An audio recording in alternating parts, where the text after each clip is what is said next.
L'usine de la Jatte fait partie d'un grand projet de modernisation du système d'adduction d'eau de la ville. Mais il fallait de l'eau.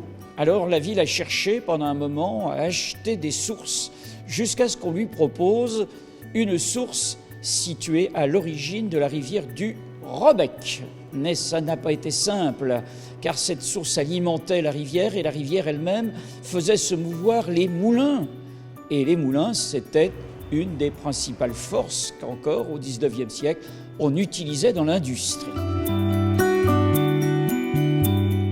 En 1868, le Conseil d'État va donner l'autorisation à la ville de Rouen de capturer une partie, condition d'en laisser à peu près 40% à la disposition des usiniers, bien sûr.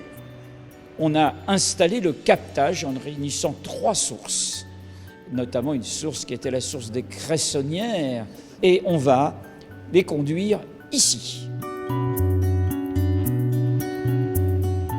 On va les conduire dans un aqueduc, d'ailleurs, tout à fait intéressant, puisque cet aqueduc passe sous la Grand-Mare et les sapins. Et l'aqueduc vient jusqu'ici, à cette usine de la Jatte. Et l'eau coule toute seule, car il y a une petite pente pour que l'eau descende jusqu'ici par simple gravité. Elle arrive ici, où il y a un réservoir. Ce réservoir lui-même permet d'alimenter d'autres réservoirs, notamment ce qu'on appelle le réservoir Sainte-Marie, réservoir qu'on a décoré ensuite d'ailleurs d'une fontaine monumentale. Au XIXe siècle, à la fin du XIXe siècle, l'urbanisation se développe sur les hauteurs de la ville et il faut bien sûr fournir de l'eau à toutes ces rues qui se trouvent en hauteur. Et pour cela, on va créer un gros réservoir en haut de la rue d'Ernemont à peu près.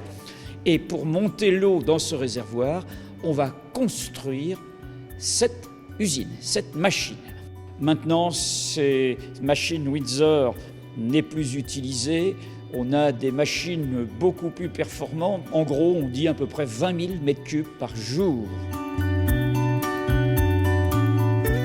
Quand on a mis en voie piétonne la rue Aude-Robec, eh bien, on a fait une sorte de maquette du Robec.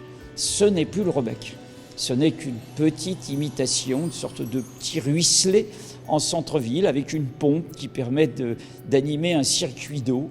C'est le souvenir de ce Robec. Je rêve personnellement de voir un jour recouler le Robec dans la ville de Rouen.